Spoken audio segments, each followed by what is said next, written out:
ये बात तो आप भी जानते हैं कि यूपी की सत्ता संभाल रहे सीएम योगी आदित्यनाथ के राज में बुलडोजर का किस कदर भौकाल बढ़ गया है। जब से योगी सरकार ने मुख्तार अंसारी, अतीक अहमद जैसे माफियाओं और आजम खान जैसे भ्रष्टाचार के आरोपियों की अवैध संपत्तियों पर बुलडोजर चलवाया है, तभी से बुलडोजर को एक नई पहचान मिल गई है। और अब पीएम मोदी से लेकर सीएम योगी तक तमाम बीजेपी नेता अपनी चुनावी रैलियों में बुलडोजर का जरूर जिक्र करते हैं। इतना ही नहीं, इस बुलडोजर नाम के वाहन से सीएम योगी को तो इतना प्यार हो गया है कि वो आसमान से भी अपने प्रिय वाहन बुलडोजर को पहचान ले रहे हैं। यकीन नहीं आ रहा है तो खुद देख लीजिए।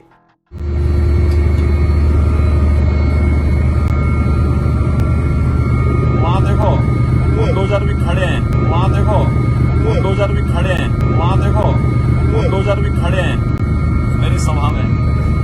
उड़न खटोले पर उड़ते उड़ते ही अपने प्रिय वाहन बुलडोजर को पहचान लेने वाले सूबे के मुखिया योगी आदित्यनाथ की ये वायरल वीडियो उस वक्त की है जब वो सुल्तानपुर में एक चुनावी रैली को संबोधित करने जा रहे थे। उनकी रैली में इतने बड़े बड़े बुलडोजर खड़े किए गए थे कि सीएम योगी ने आसमान से ही पहचान लिया। इन बुलडोजर पर लिखा था बाबा का बुलडोजर।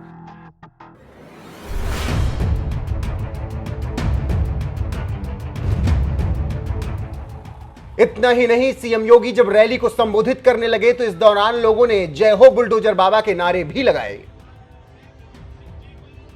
रैली में गूंजते बुलडोजर की दहाड़ देखकर सीएम योगी भी इतना खुश हुए कि उन्होंने अपनी रैली में भी बुलडोजर का जिक्र छेड़ दिया और कहा, हमने एक यंत्र विकसित किया है जो एक्सप्रेसवे हाईवे भी बनाता है और माफियाओं अपराधियों को रगड़ता भी है।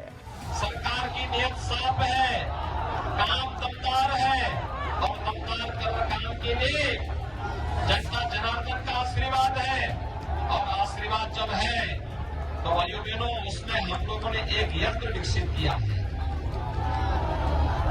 वह एक्सप्रेस हाईवे भी बनाता है और माफिया और अपराधियों को भी रगड़ता है।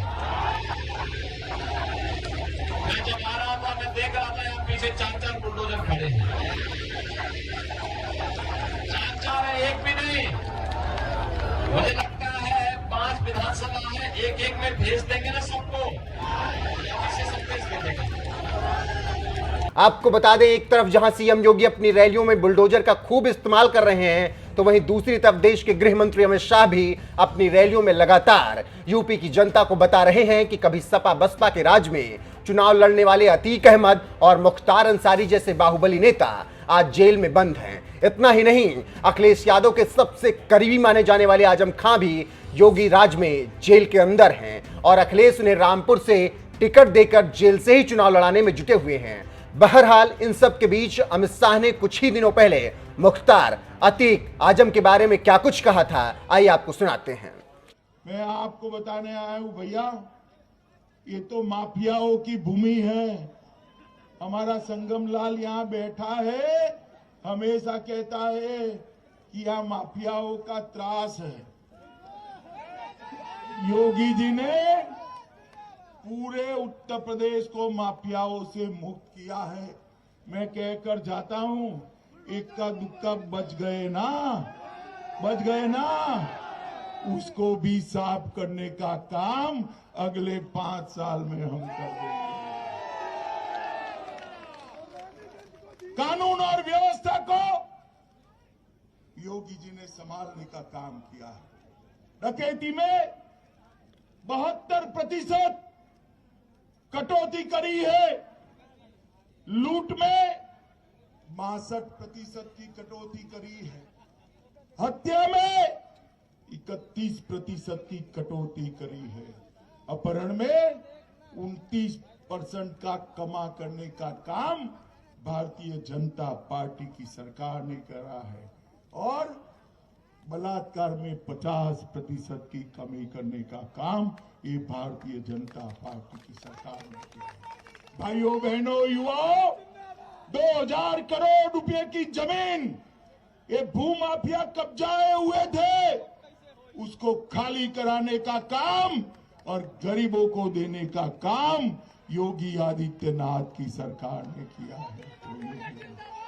मित्रों, मैं आज आपको बताने आया हूं, मित्रों, यहां पर जातिवाद, परिवारवाद और तुष्टीकरण, इसकी राजनीति चलती थी।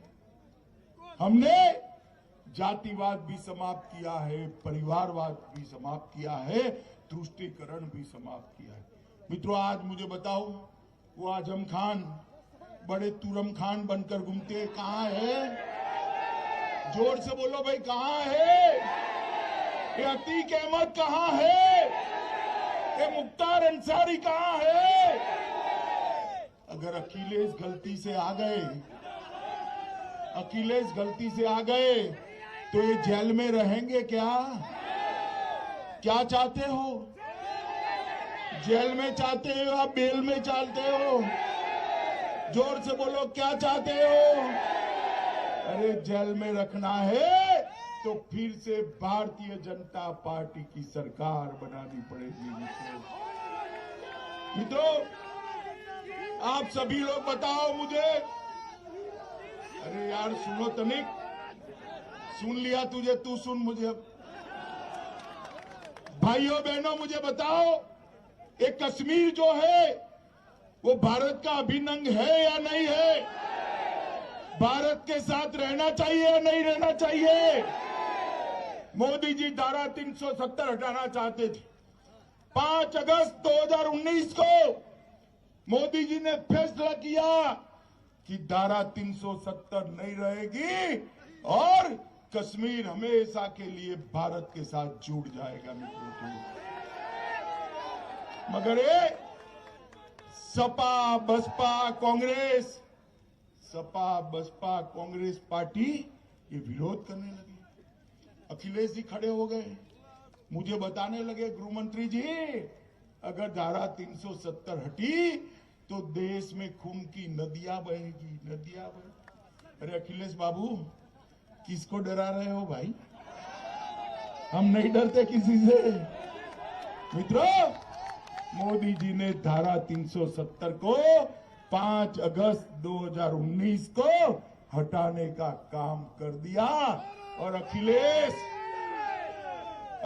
जी सुनिए, खून की नदियां तो क्या, कंकर चलाने की किसी की हिम्मत नहीं हुई। कंकर चलाने,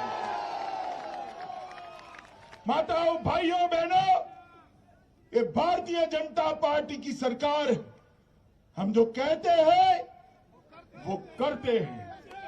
10 साल तक सोनिया मनमोहन की सरकार चली, सपा बसपा कांग्रेस की सरकार थी। पाकिस्तान से आलिया मालिया जमालिया आते थे, हमारे जवानों के सर काट कर ले जाते थे और ये मनमोहन सिंह के मुंह से उफ नहीं निकलता था। मौनी बाबा चुप रहते थे।